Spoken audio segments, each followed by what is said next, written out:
नमस्कार मित्रों। आज की इस वीडियो में एक बार फिर से आप सभी का बहुत बहुत हार्दिक स्वागत है। हम आशा करते हैं कि आप सभी स्वस्थ होंगे, मस्त होंगे और पूरी तरह से अपनी तैयारी में व्यस्त होंगे।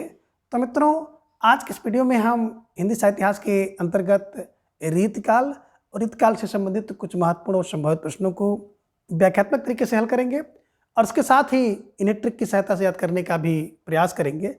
तो हम आशा करते हैं कि वीडियो आप सबके लिए बहुत ही महत्वपूर्ण होने वाला है, इसलिए इस वीडियो को आप लोग अंत तक जरूर देखें। चैनल पर नए हैं तो चैनल को सब्सक्राइब कर लें और उसके साथ अगर आपको थोड़ा सा भी उचित लगे तो इस वीडियो को अपने जो परिचित लोग हैं उनके पास भी शेयर करें।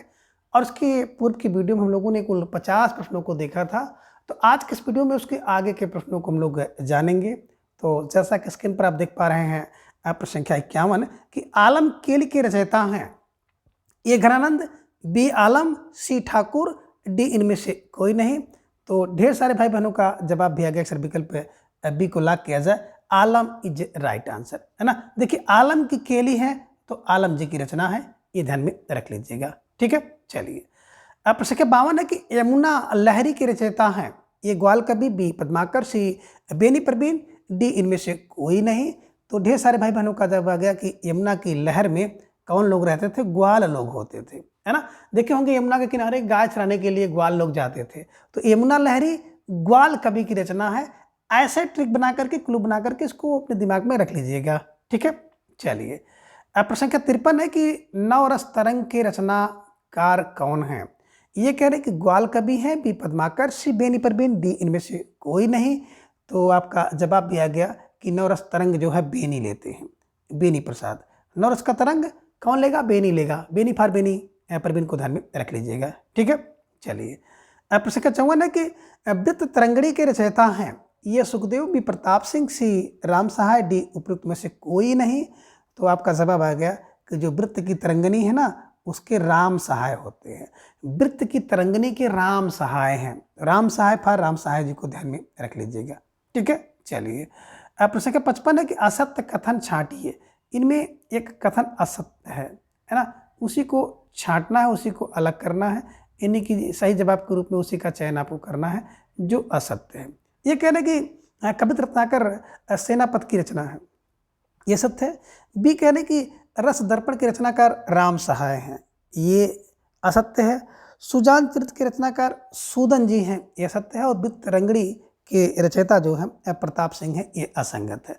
तो अब आपको जवाब देना है और ढेर सारे भाई बहनों का जवाब भी आ गया कि सर जो वृत्त तरंगड़ी है ना, ये इसके रचयिता प्रताप सिंह नहीं है। अभी आपने देखा है कि वृत्त की तरंगड़ी के राम सहाय हैं, है ना। जिसके अंदर वृत्त की तरंगड़ी होती है उसकी सहायता राम करते हैं। तो विकल्प डी वृत्त तरंगड़ी के राम सहाय होना था, यहाँ पे प्रताप सिंह है, यही असत्य था। कवि रत्नाकर सेनापति की रचना है।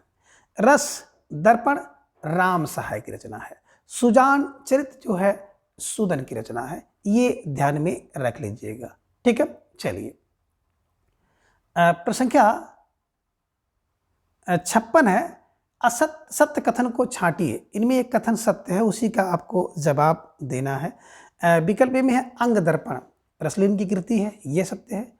या फिर विकल्प बी कह रहे हैं कि सुधा निधि तोष की रचना नहीं है, ये कह रहे हैं कि सत्य है। सी कह रहे हैं कि काव्य निर्णय देव की रचना है, ये सत्य है। या कुशल विलास बोधा की रचना है, ये सत्य है। तो देखिए, वेरी वेरी मोस्ट इंपॉर्टेंट प्रश्न है और इस प्रश्न के माध्यम से आपको चार रचनाओं की रट्टा लगानी है ना।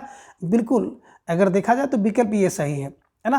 अंग दर्पण, अंग को दर्पण में देखने में लीन हो जाता है व्यक्ति। अगर आपको दर्पण मिल जाए तो उस दर्पण में आप अंग को देखेंगे और इतना देखेंगे कि उसे देखने में लीन हो जाते हैं। तो अंग दर्पण में देखने में लीन होते हैं, रसलीन जी की कृति है।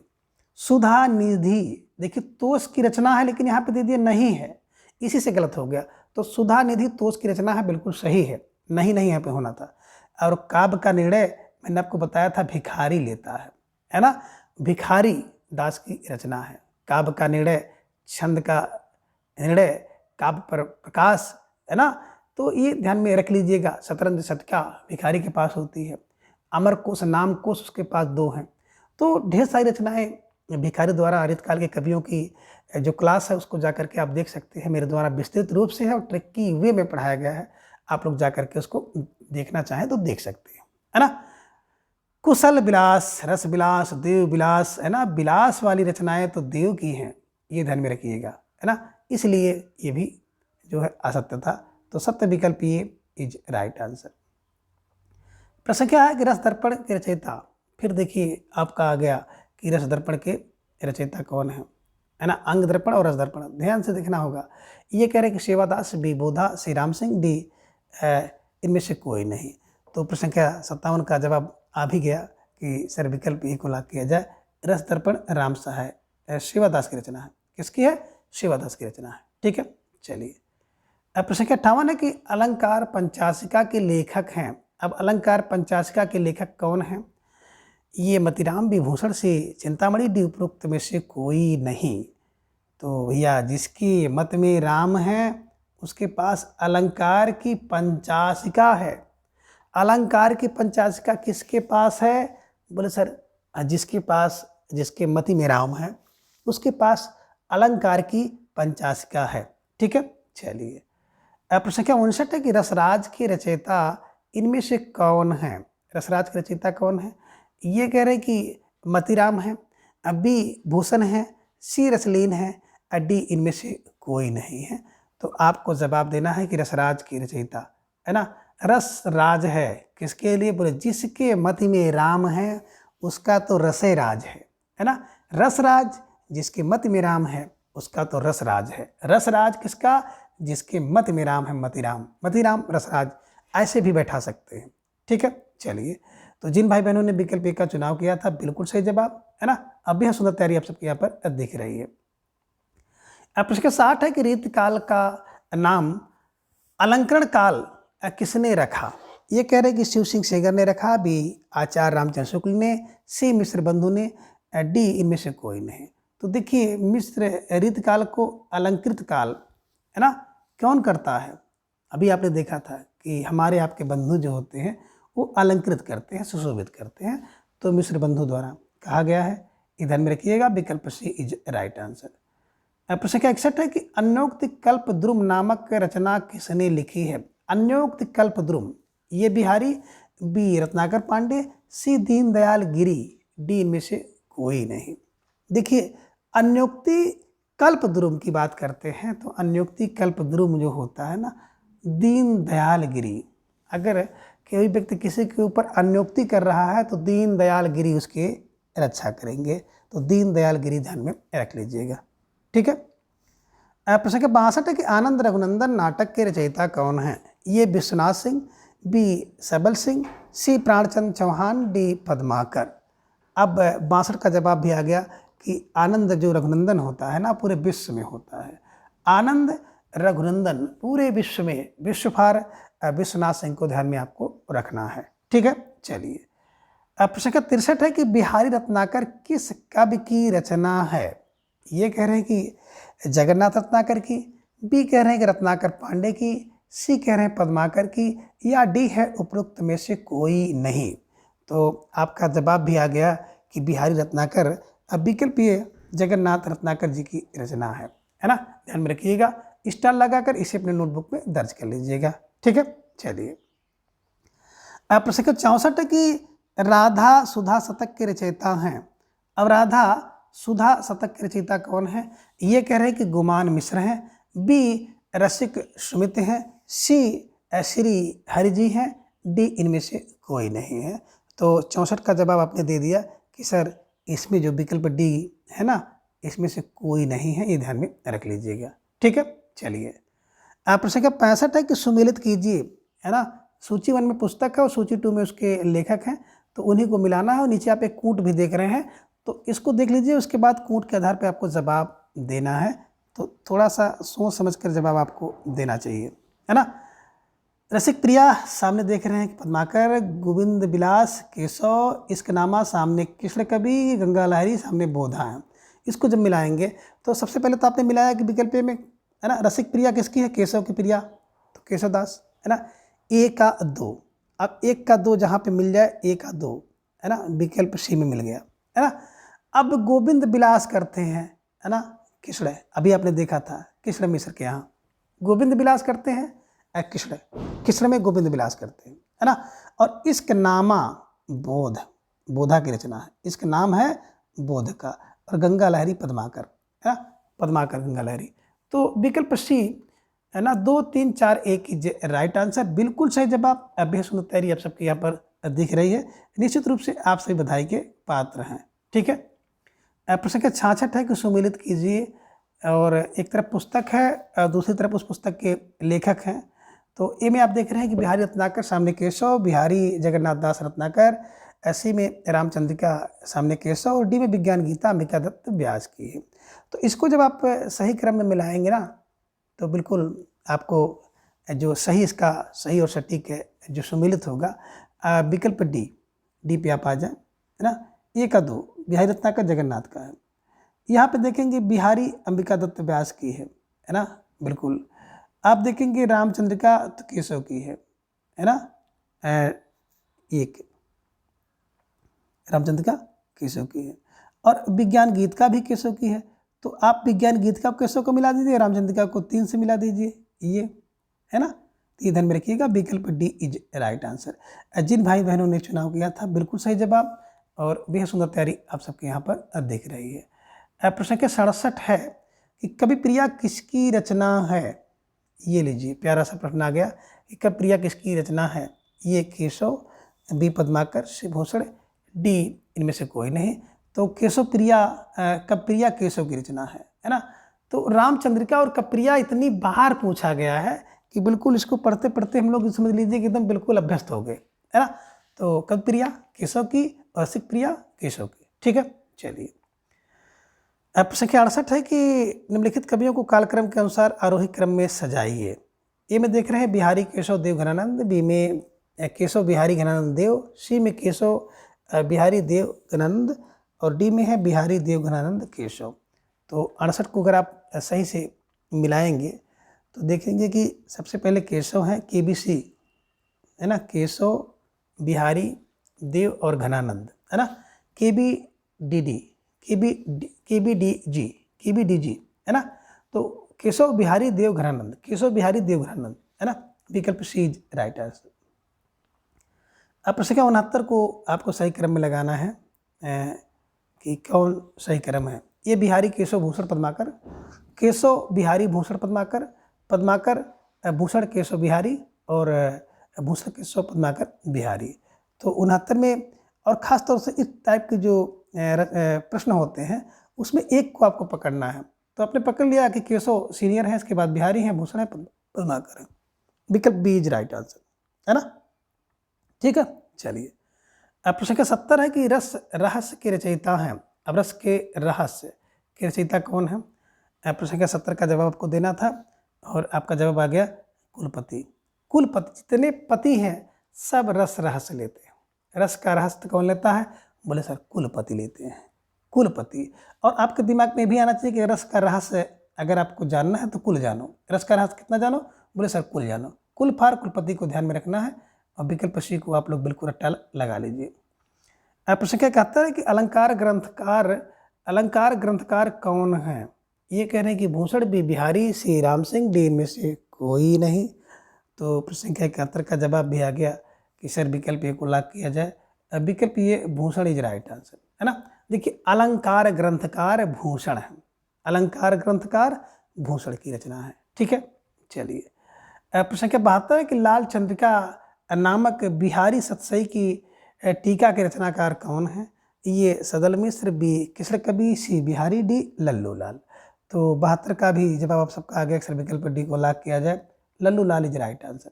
लाल चंद्रिका लल्लू लाल, लाल चंद्रिका लल्लू लाल। ठीक है, चलिए, लाल लाल। प्रश्न संख्या 73 है कि गागर में सागर भरने वाले कवि हैं। ये बिहारी, बी बोधा, सी आलम, डी में से कोई नहीं। तो गागर और सागर की तो बिल्कुल, है ना, आप लोग बचपन से पढ़ते आ रहे हैं। विकल्प बिहारी इज राइट आंसर। ठीक है, चलिए। जदप सुजात सुलक्षणी सुबरन, प्रश्न संख्या 74 है कि जदप सुजात सुलक्षणी सुबरन सरस सुमित्र पंक्ति किस कवि की है। ये बिहारी, बी रत्नाकर, सी केशव, डी बोधा। तो केशव इज राइट आंसर, है ना। जिन भाई बहनों ने विकल्प सी का चुनाव किया था, अब बिल्कुल सही जवाब, बेहद सुंदर तैयारी, है ना। कैसे दिमाग बैठाना है, यद्यपि सुजात सुलक्षणी, है ना। तो यद्यपि है, सुजाति है, सुलक्षणी है, सुवर्ण है, सरस है, सुवित्त है, सब केशव है, सबके सब, सबके सब केशव, सबके सब केशव, ध्यान में रख लीजिएगा, ठीक है। चलिए अब प्रश्न संख्या 75 है कि मोटी भई चंडी बिन चोटी के चबाए शीश पंक्ति किस कवि की है। ये भूषण विबोधा से बिहारी डी रत्नाकर। तो आपका जवाब भी आ गया कि भूषण की है, भूषण की है। मोटी भाई चंडी बिन, है ना, अभी एक बार पहले भी इसको पूछा गया था, तो भूषण जी की पंक्ति है, ठीक है ना। चोटी चबाए भूषण है, इसे ध्यान में रख लीजिएगा। अब प्रश्न संख्या 76 है कि बिहारी लाल का जन्म काल है। ये कह रहे हैं कि 1598 ईस्वी, बी 1597, सी 1595, डी इनमें से कोई नहीं। तो आपका जवाब भी आ गया कि बिहारी लाल का जो जन्म है, विकल्प सी 1595 इज राइट आंसर, ठीक है। चलिए प्रश्न संख्या 77 है कि बिहारी सतसई ग्रंथ का निर्माण किसकी प्रेरणा से हुआ है। ये कह रहे हैं कि गाथा सप्तशती से, बी भूषण उल्लास से, सी है रसराज से, डी है इनमें से कोई नहीं। अब प्रश्न संख्या 77 का जवाब भी आ गया, अक्सर विकल्प को लाख किया जाए, गाथा सप्तशती इज राइट आंसर, ठीक है। चलिए प्रश्न संख्या 78 केशवदास का जन्म कब हुआ। ये 1560, बी 1561, सी 1562, डी 1565। तो ढेर सारे भाई बहनों का जवाब आ गया कि 1560 इज राइट आंसर, ठीक है। चलिए प्रश्न संख्या 79 केशव की निम्न रचनाओं का कालक्रम है। अब क्या कालक्रम है, आपको सही क्रम में सुमेलित करना है। ये कह रहे हैं कि रसिक प्रिया रामचंद्रिका कवि प्रिया रतन बावनी, बी रामचंद्रिका कवि प्रिया रतन बावनी रसिक प्रिया, सी रसिक प्रिया रामचंद्रिका रतन बावनी कवि प्रिया, डी में है कवि प्रिया रामचंद्रिका रतन बावनी और रसिक प्रिया। तो सबसे पहले आप देखेंगे ना, रसिक प्रिया केशव की, रामचंद्रिका केशव की, कवि प्रिया केशव की, रतन बावनी केशव की, विकल्प ए इज राइट आंसर, ठीक है। ध्यान में रखिएगा, कभी कभी इस तरह के प्रश्न आपकी परीक्षा में देखने को मिलते हैं, ठीक है। प्रश्न संख्या 80 है कि विरह वारिस किसकी रचना है। ये बोधा, बी आलम, सी देव, डी घनानंद। तो अभी आपने देखा था कि विरह की बारिश में क्या होता है? विरह की बारिश में बोधा होता है, बोधा, है ना, और इश्क नामा बोधा, ठीक है। चलिए आलम किस धारा के कवि थे, मैंने आपको बताया था, है ना, आपको ख्याल भी आ रहा होगा। विकल्प ए ऋतमुक्त, बी ऋत सिद्ध, सी ऋतबद्ध, डी में से कोई नहीं। तो ढेर सारे भाई बहनों को जब आगे अक्सर विकल्प ए को लाग किया जाए, ऋतमुक्त धारा इज राइट आंसर। और ऋतमुक्त धारा के कवियों को मैंने एक ट्रिक बनाई थी कि 8 शेर धन देकर बोधा द्विजदेव की रीत से मुक्ति हो गया। 8 शेर, आ से आलम, ठा से ठाकुर, है ना, 8 शेर रा से रसखान, धन से धन को घनानंद, है ना, देकर बोधा, बोधा हो गए, क्या हो गया, द्विजदेव की रीत से मुक्त हो गया द्विजदेव। तो ये ध्यान में आप रख लीजिएगा, ये ऐसे कवि हैं जो ऋतकाल से संबंधित है और ऋत मुक्त धारा के कवि हैं। और आपकी परीक्षा में एक तो ऋतकाल के नामकरण से, दूसरा प्रश्न बनता है कि निम्नलिखित में से कौन सा कवि ऋत मुक्त, कौन सा ऋत सिद्ध है और कौन ऋतबद्ध कवि है। तो ये ध्यान में रखिएगा, यहाँ से प्रश्न तो बिल्कुल समझिए कि मोस्ट है ना, ठीक है। चलिए प्रश्न संख्या 82 है कि निम्नलिखित में से कौन सा कवि रीत सिद्ध धारा का है, सिद्ध धारा का। ये बिहारी, बी देव, सी घनानंद, डी में से कोई नहीं। तो रीत सिद्ध कवि 2 हैं, प्रमुख है, जिनमें बिहारी हैं और दूसरे रस निधि हैं, ठीक है। तो विकल्प ये बिहारी इज राइट आंसर, ठीक है। चलिए प्रश्न संख्या 83 है कि निम्नलिखित में से कौन सा कवि रीत मुक्त धारा का नहीं है। लीजिए देखिए प्रश्न आ गया, ये आलम, बी घनानंद, सी बोधा, डी बिहारी। तो बिहारी जी को ले लीजिए, 8 शेर धन देकर बोधा द्विजदेव की रीत से मुक्ति हो गया, और ट्रिक में आ जाते बिहारी नहीं है, क्योंकि बिहारी को अभी आपने इसके पहले ही देखा कि रीत सिद्ध कवि है, ठीक है। चलिए प्रश्न संख्या 84 कि ऋतबद्ध कवि कौन सा है। देखिए रीतबद्ध, रीत सिद्ध, रीत मुक्त कवि से संबंधित प्रश्न आपकी परीक्षा में आने हैं, है ना। अब ये कह रहे कि मतिराम, बी बिहारी, सी बोधा, डी घनानंद। तो भैया देखो बोधा मुक्त है, ये सिद्ध है, ये भी ऋत मुक्त है, बगने विकल्प ये मतिराम, जिसके मत में राम है ना, वो भैया रीत से बद्ध है। तो मत में राम है तो रीत से बद्ध है, इधर में रख लीजिएगा, ऋतबद्ध कवि इज राइट आंसर, ठीक है। चलिए आगे प्रश्न संख्या 85 है कि रीतकाल को श्रृंगार काल किसने कहा? ये मिश्र बंधु, बी आचार्य रामचंद्र शुक्ल, सी विश्वनाथ और डी इनमें से कोई नहीं। तो जो श्रृंगार मैंने बताया था ना कि श्रृंगार पूरा विश्व करता है, तो विश्व को विश्वनाथ प्रताप मिश्र से जोड़ दीजिएगा। ठीक है, चलिए।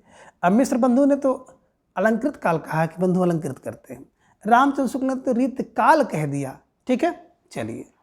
अब प्रश्न संख्या 86, रीतकाल का अंतिम कवि है इस विकल्प के अनुसार कौन है? ये ग्वाल, बी बोधा, सी राम सिंह, डी भिखारी दास। तो रीतकाल का अंतिम कवि जो है विकल्प ये ग्वाल इज राइट आंसर। जिन भाई बहनों ने विकल्प ए का चुनाव किया था बिल्कुल सही जवाब, और बेहद सुंदर तैयारी आप सबकी यहाँ पर दिख रही है। निश्चित रूप से आप सबका जो प्रयास है ये बिल्कुल रंग लाने वाला है, और इस बार ही आप सभी बिल्कुल है ना चयनित होने वाले हैं।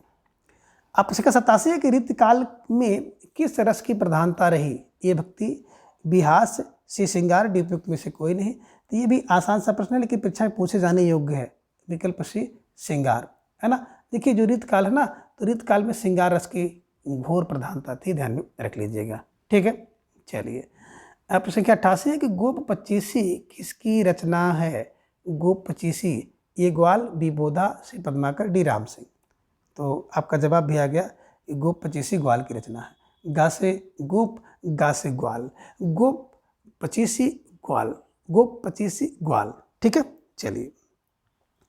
प्रश्न संख्या 89 है कि पंचाध्यायी व सुजान विलास किसकी रचनाएं हैं?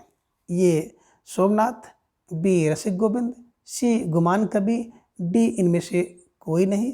तो प्रश्न संख्या 89 का जवाब भी आ गया कि पंचाध्यायी व सुजान विलास जो है विकल्प ये है सोमनाथ जी की रचना है। ये आप ध्यान में रख लीजिएगा। ठीक है, चलिए। प्रश्न संख्या 90 है कि प्रेम चंद्रिका किसकी रचना है? ये कह रहे हैं कि देव की, बी मंडन की, सी आलम की, डी इनमें से कोई नहीं। तो आप सबका जवाब भी आ गया कि प्रेम चंद्रिका देव की, प्रेम चंद्रिका देव की रचना है ना, कि प्रेम चंद्रिका देव की, है ना। ठीक है, चलिए। प्रश्न संख्या 91 की प्रीति पावस के रचनाकार हैं? ये घनानंद, बी रत्नाकर, सी दुलह, डी रस लीन। अब प्रीति पावस मिल जाए, प्रीति का पावस तो घनानंद होगा, घनानंद जी की रचना है, ध्यान में रख लीजिएगा। और प्रश्न संख्या 52 है कि श्रृंगार चालीसा, श्रृंगार बत्तीसा, श्रृंगार लतिका के रचनाकार हैं? ये द्विजदेव, बी सेनापति, सी केशव, डी में से कोई नहीं। और इसके पहले अभी आपने देखा था कि द्विजदेव जी की रचना है ना। श्रृंगार का चालीसा मिल जाए, श्रृंगार की बत्तीसी मिल जाए, श्रृंगार की लतिका मिल जाए तो द्विजदेव को सौंप दीजिए। द्विजदेव इज राइट आंसर, ध्यान में रखिएगा। ठीक है, चलिए। अब प्रश्न संख्या 93 की निम्नलिखित में से कौन सा कथन असत्य है? अब आपको जवाब देना है कि इनमें से कौन सा कथन जो है असत्य है, नहीं कि सही नहीं है। जो सही नहीं है उसी का चयन आपको करना है जवाब के रूप में। ये कह रहे हैं कि प्रेमचंद्रिका देव की रचना है, बी कह रहे हैं कि पंचाशिका मतिराम की रचना है, सी कह रहे हैं कि श्रृंगार मंजरी चिंतामणि की रचना है, और डी कह रहे हैं कि व्यंग्यार्थ कौमुदी बेनी परवीन की रचना है। तो किसमें कौन असत्य है? ढेर सारे भाई बहनों का जवाब आ गया कि व्यंग्यार्थ कौमुदी जो होती है ना, अभी आपसे मैंने चर्चा किया था कि व्यंग्यार्थ में कौमुदी कौन कर सकता है? जिसके पास प्रताप होगा, है ना। तो प्रताप सिंह की रचना है, इधर में रखिएगा। ये बेनी परवीन की रचना नहीं है। ठीक है, प्रेम की चंद्रिका देव की है, पंचाशिका मतिराम की है, श्रृंगार मंजरी चिंतामणि की रचना है, ध्यान में रखिएगा। विकल्प डी को हमेशा के लिए आप कंठस्थ कर लीजिए। ठीक है, चलिए।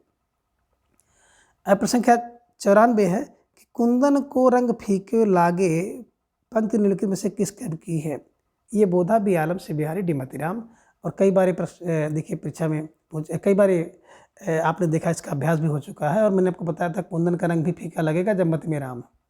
तो विकल्प D Matiram is right answer. ठीक है, चलिए।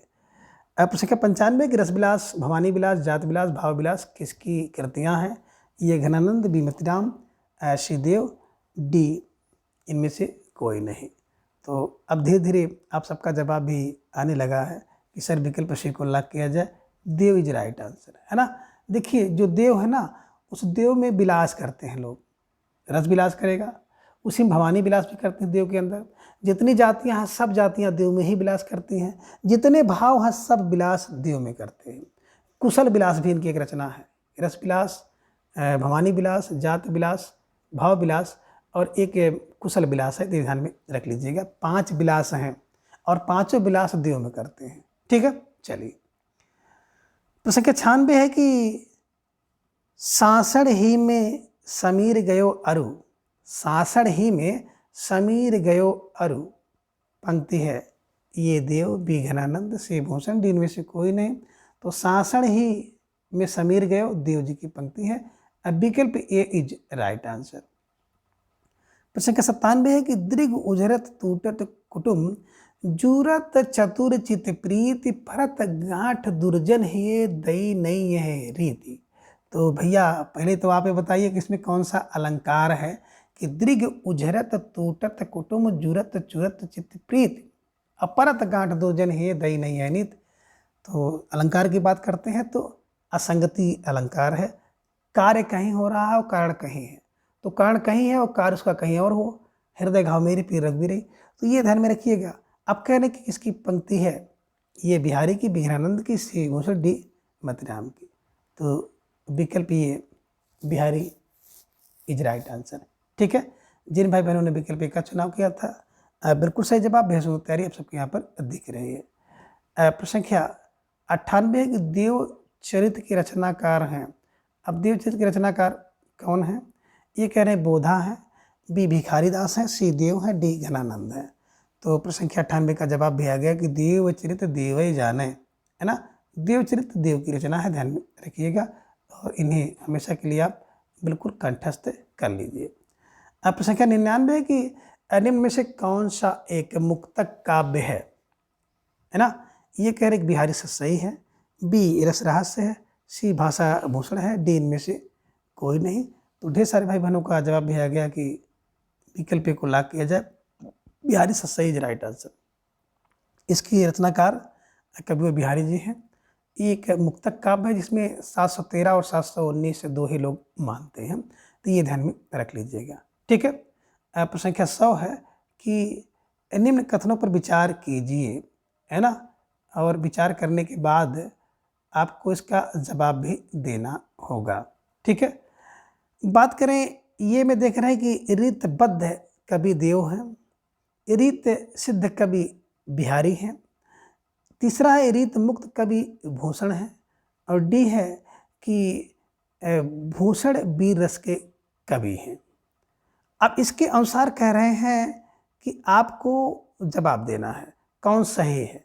तो कह रहे हैं कि पहले तो कह रहे हैं कि ए में 1 और 2 सही है, यानी कि रीतबद्ध कवि और रीत सिद्ध कवि तो बिल्कुल सही है।